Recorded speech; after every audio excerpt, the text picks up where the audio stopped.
जय श्री राम सभी को। मैं सोनिया यादव स्वागत करती हूँ आपका हमारे चैनल संपूर्ण रामायण कथा में। कैसे हैं आप सभी? आशा करती हूँ आप सभी ठीक होंगे। हमने अपनी वाणी को पिछले वीडियो में विराम दिया था। चलिए अपनी कथा को आगे की ओर आरंभ करते हैं। अपनी कथा को आगे की ओर आरंभ करने से पहले मैं सभी के साथ जोर से सियापति रामचंद्र जी का जयकारा बोलना चाहूँगी। बोलो सियापति रामचंद्र की जय।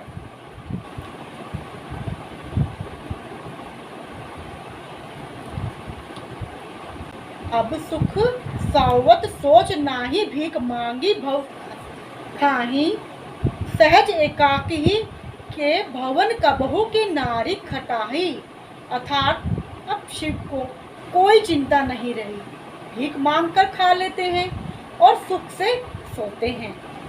ऐसे स्वभाव से ही अकेले रहने वालों के घर भी भला क्या कभी स्त्रियां टिक सकती हैं? अजहु मानव कहा हमारा, हम तुम कहू बरऊ निक बिचारा। अतहि सुंदर सुचि सुखद सुशीला, गावहि वेद जासु जसु लीला। अर्थात अब भी हमारा कहा मानो, हमने तुम्हारे लिए अच्छा वर विचारा है।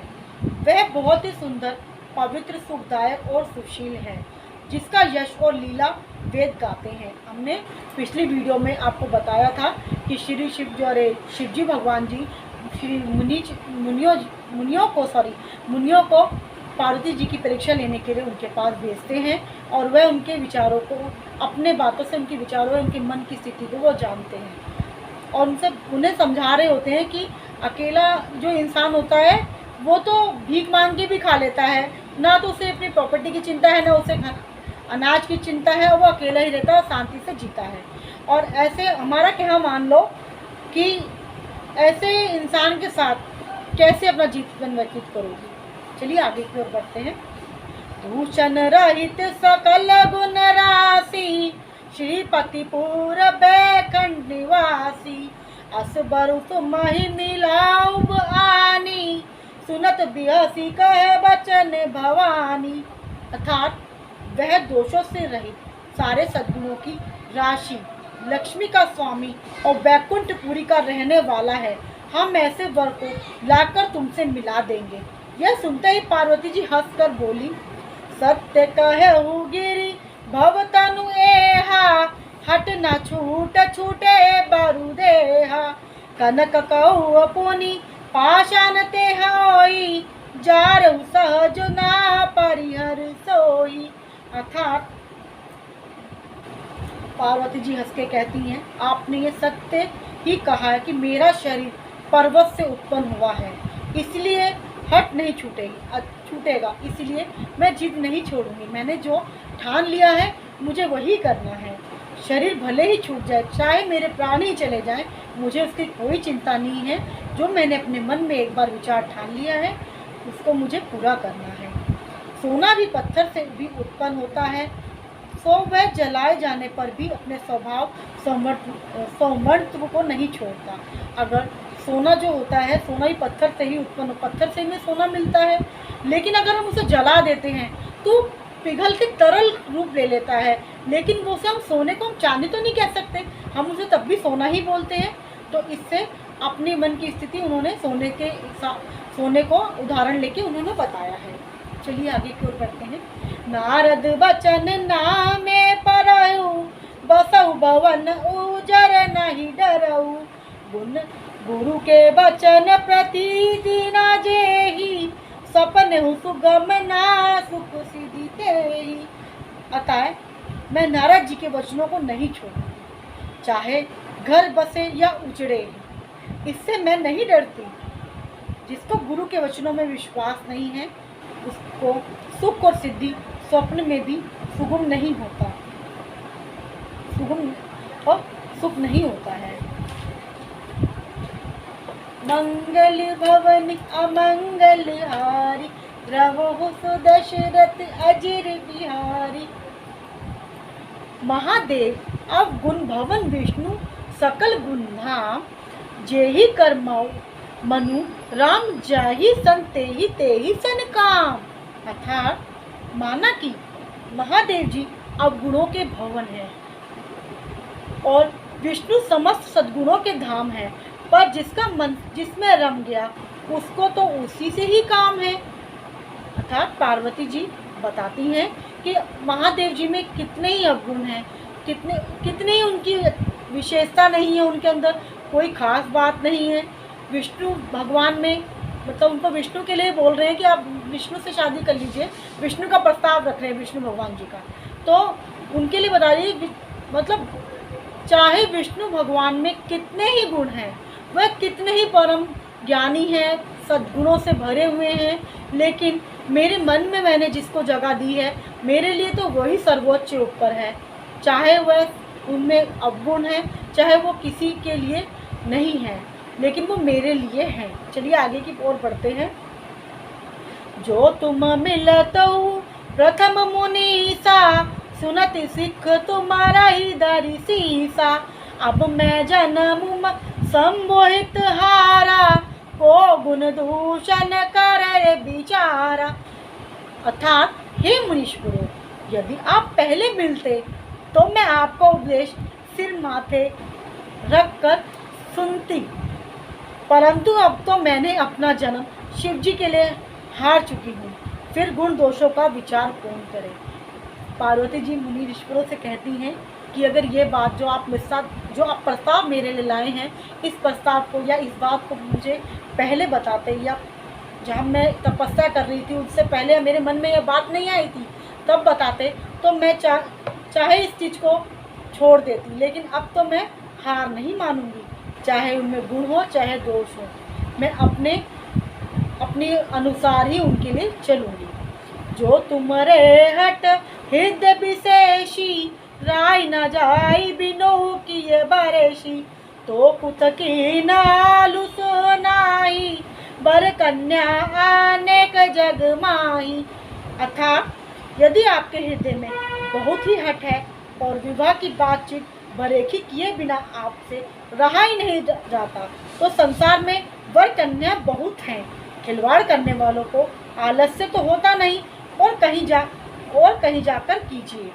अर्थात पार्वती जी ऋषि मुनियों को थोड़ा कठोर तरीके से कह देती हैं कि आप मुझसे ही इस बेकार की बातें क्यों कर रहे हैं? क्या समाज में कन्या और वर की कमी हो गई है? जाइए अपने विचार किसी और के आगे रखिए। चलिए आगे की ओर बढ़ते हैं।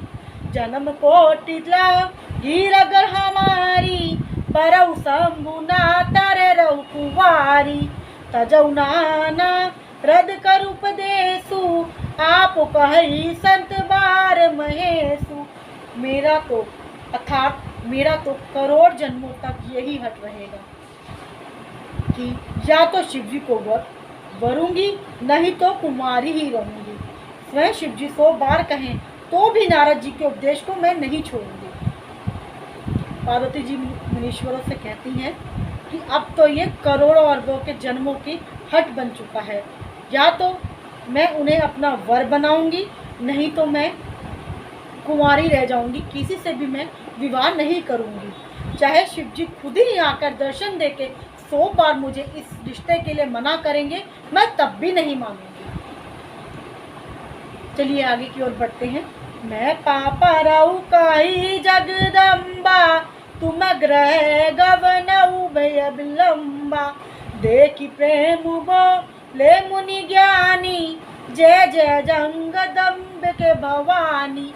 अर्थात जग जननी पार्वती ने फिर कहा कि मैं आपके पैरों को पड़ती हूँ, आप अपने घर जाइए, बहुत देर हो गई है। अर्थात शिव जी में पार्वती का ऐसा प्रेम देखकर ज्ञानी मुनि बोले, हे जग जननी, हे भवानी, आपकी जय जय हो।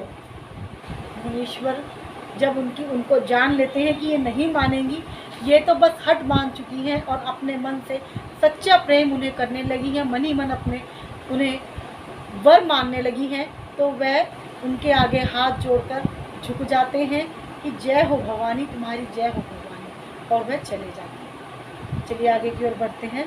तुम माया भगवान शिव सकल जगत पितु मातु, नाई चरण सिर मुनि चले पुनि हर्षित गातु, अर्थात आप माया हैं और शिव जी भगवान हैं। आप दोनों समस्त जगत के माता पिता हैं। अर्थात यह कहकर मुनि पार्वती के चरणों में सिर नवा कर चल दिए। उनके शरीर बार बार पुलकित हो रहे थे। जाय मुनहि हिम वंतु पठाए, कर बिनती गिर जिगर लाए।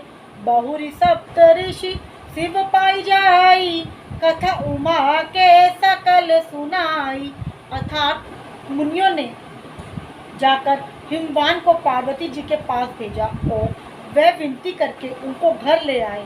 फिर सप्तऋषियों ने शिव जी के पास जाकर उनको पार्वती जी की सारी कथा सुनाई। भय मगन शिव सुनत सनेहा, हर्षि सप्त ऋषि गवने गेहा। मुन थिर करई सब तब शंभु सुजाना, लगे करन रघुनायक ध्याना। अर्थात पार्वती जी का प्रेम सुनते ही शिव जी आनंदमय मगन हो गए। सप्तऋषि प्रसन्न होकर अपने घर ब्रह्मा लोक को चले गए। तब सुजान शिव जी मन को स्थिर करके श्री रघुनाथ जी का ध्यान करने लगे।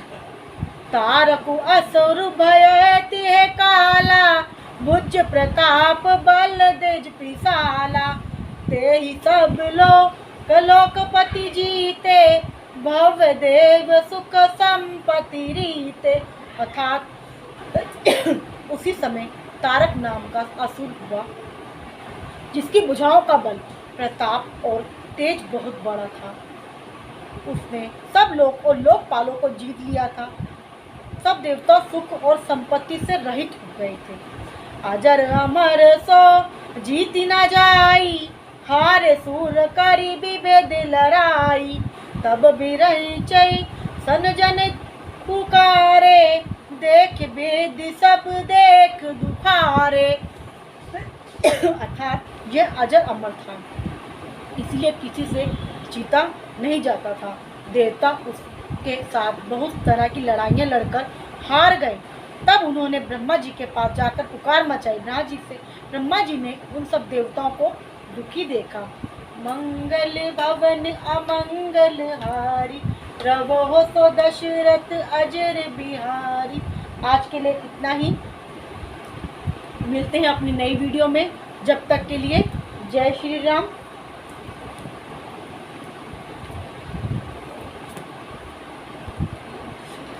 अगर आपको मेरी वीडियो पसंद आई हो तो प्लीज़ लाइक कीजिए और मेरे चैनल को सब्सक्राइब कीजिए।